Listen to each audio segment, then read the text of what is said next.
दरवेश दिल्ली का बहुत बड़ा आलिम, बहुत बड़ा हदीस का उस्ताद, तरीके पाकिस्तान के जुर्म में उनकी जवान बेटी हिंदू उठा के ले गए। जवान बेटी हिंदू उठा के, इन जालिमों से पूछो, इन वडेरों से पूछो, तुम अपनी कुर्बानी तो बताओ। तुम्हारे वालिदैन तो बैठे हुए थे अंग्रेज के कदमों में, तुम तो जूते साफ करने वाली कौम हो, या हुक्मरान बन गए।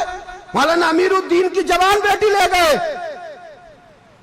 और हजरत के पास लोग आए, मुझे बताओ बेटियों की तकलीफ कितनी बड़ी होती है। सीना जख्मों से छलनी हो गया। और जब मौलाना नईमुद्दीन साहब ताज़ियत के लिए पहुंचे तो हजरत को सीने से लगा के कहने लगे, फिक्र ना कीजिएगा, कोई बात नहीं। मौलाना अमीरुद्दीन साहब कहने लगे, हुजूर बस पाकिस्तान बन जाए, मेरे रसूलुल्लाह के दीन का झंडा बुलंद हो जाए, एक बेटी क्या, मैं हजारों बेटियां कुर्बान करने को तैयार, मैं तैयार हूं देने के लिए औलादे। लोगों ने 10 लाख आदमी ने हिजरत की, 10 लाख 30,000 जाने एक एक दिन के अंदर कटी। लोगों के खूनों के ऊपर बना हुआ ये मुल्क, और इसके अंदर कभी कोई गद्दार आके बैठ जाता है, कभी कोई मक्कार आके बैठ जाता है, कभी कोई अय्याश आके बैठ जाता है, कभी बच्चे कत्ल होते हैं, कभी बच्चियों की इज्जतें लुटती हैं, कहीं 71 जनाजे इकट्ठे होते हैं। जालिमों को शर्म तक नहीं आती। हम किसी आइन को नहीं मानते, किसी कानून को नहीं मानते, हम मानते हैं उस पाकिस्तान को जिस पाकिस्तान में एक तरफ अल्लाह का कुरान हो और दूसरी जानब मोहम्मद मुस्तफा का फरमान हो। हमें किसी तीसरी चीज की जरूरत हो। अगर सेकुलर पाकिस्तान बनाना था तो इंडिया की गवर्नमेंट तो आज भी अच्छी है पाकिस्तान से, वहां तो जमहूरियत आज भी ज्यादा पनपती है। एक दफा भी कोई डिक्टेटर नहीं आया, तमाशा लगाया हुआ है, मैं ये कर दूंगा, मैं वो कर दूंगा। पागल कौन समझते हो हमें? बेवकूफों का मुल्क है ये, जो तुम्हारे जी में आता कहते जाते हो, जो जिसके मन में आता है वो कहते जाते हो। सुनो, इस्लाम किस तरह की खिलाफत चाहता है। अमीरुल मोमिनीन खलीफतुल मुस्लिमीन हजरत उमर फारूक। सुनो हुकूमत किसको कहते। हजरत उमर गुजर रहे, फजर की नमाज के बाद 2 गलियां रह गई हैं, आज पूरा नहीं हो सका आपका दौरा, जो रात को नकाब पहन के 2 गलियां रह गई, तो नकाब ओढ़ के ही फजर के बाद निकल गए।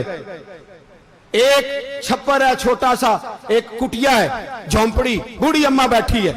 उमर फारूक गुजरने लगे, बूढ़ी को परेशान देखा, अम्मा जी इजाजत हो तो अंदर आ जाऊं। बूढ़ी कहने लगी, चल दौड़ जा, अपना काम कर, क्यों इजाजत दूं? तेरी मेहरबानी अम्मा, आने दो। क्या दौड़ जा?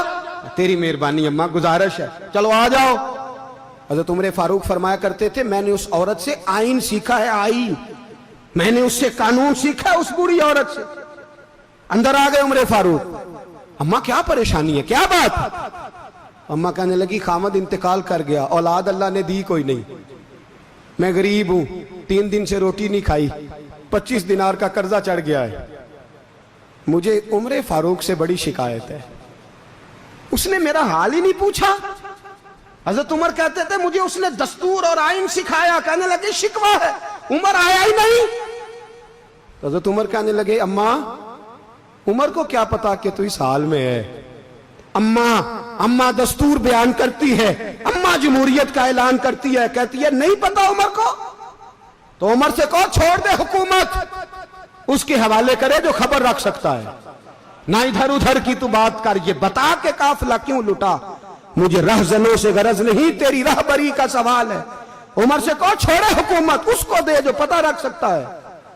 हजरत सैयदना नाफे फरमाते हैं, जिसके सामने किसरा और रोम के बादशाह कांपा करते थे, मैंने उस उमर को बूढ़ी अम्मा के सामने कांपते हुए देखा है। राशा तारी है उमर फारूक का। दौड़े गए, 25 दिनार लाए, राशन रख के लाए, रोटियां पकाई, बूढ़ी अम्मा को खिलाई। कहने लगे, अम्मा 25 दिनार ले ले और चल, गलती हो गई, उमर को माफ कर दे। अम्मा बोल के कहने लगी, मैं नहीं माफ करती, मैं तो पक्का फालूं, बस गिरने वाली हूं, एक दफा कब्र में जा लेने दे, मेरे रसूल आएंगे तो मैं उमर की शिकायत करूं।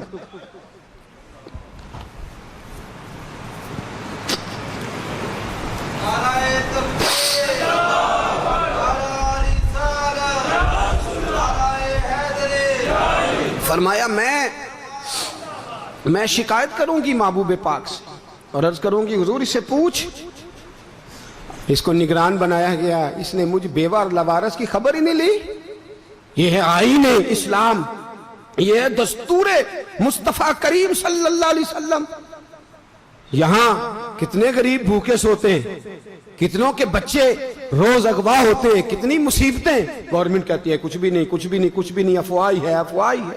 افواہ ہے تو اس کا علاج کیوں نہیں ہوتا؟ آپ میدان میں سر عام آ کے اس کا اعلان کیوں نہیں کرتے؟ جاگیے اور سنیے میری بات۔ حضرت سیدنا فاروق اعظم نے 25 دینار دیے، پھر اس اماں کو کھانا دیا۔ کوئی برادری نہیں اس اماں کی، کوئی ووٹ بینک نہیں، کوئی یہ اماں کسی بڑی برادری کی نہیں جس کا 2 لاکھ ووٹ ہو۔ امیر المومنین ہو کے عمر فاروق اماں کے قدموں میں بیٹھ گئے، کہنے لگے اماں عمر کمزور ہے، حضور کا سامنا نہیں کر سکتا، تیری مہربانی نبی پاک کے سامنے شکایت نہ کرنا۔ اماں کہنے لگی چل میں تیری خاطر معاف کر دیتی، جا تو مجھے کسی اچھی ماں کا بیٹا لگتا ہے، جا تیری خاطر۔ کہنے لگے چل پھر مجھے لکھ کے دے۔ کہنے لگی میں تو ان پڑھ ہوں، تو لکھ دے میں دستخط کر دے۔ حضرت عمر نے لکھا۔ ایک بوڑھی اماں کو شکایت تھی خطاب کے بیٹے عمر سے، اور پھر وہ معاف ہو گئی۔ اماں کہتی ہے میں نے اللہ کی رضا کے لیے معاف، یہ دستخط کر دو۔ اماں کے آگے کیا تو حضرت علی آ گئے، حضرت عبداللہ ابن مسعود آ گئے، کہنے لگے عمر یہاں پھر رہے ہو، میں سارے مدینے میں ڈھونڈ رہا تھا۔ اماں اٹھ کے کھڑی ہو گئی، ہائے میں مر گئی، یہ عمر تھا، یہ میں نے کیا کیا؟ حضرت عمر کہنے لگے اماں نا، اپنے وعدے پہ قائم رہ، تو نے جو کہا تھا اس پہ قائم رہ، ہمیں تو بتایا گیا تھا یہ والا نظام پاکستان میں آئے گا، یہ کہا تھا قائد اعظم نے، یہ رنگ ملے گا تمہیں۔ کہا ماں تو وعدے پہ قائم رہ، لکھ کے دے۔ لکھا، اماں نے سائن کیے، پھر حضرت علی سے کہنے لگے بطور گواہ آپ بھی سائن کر دو۔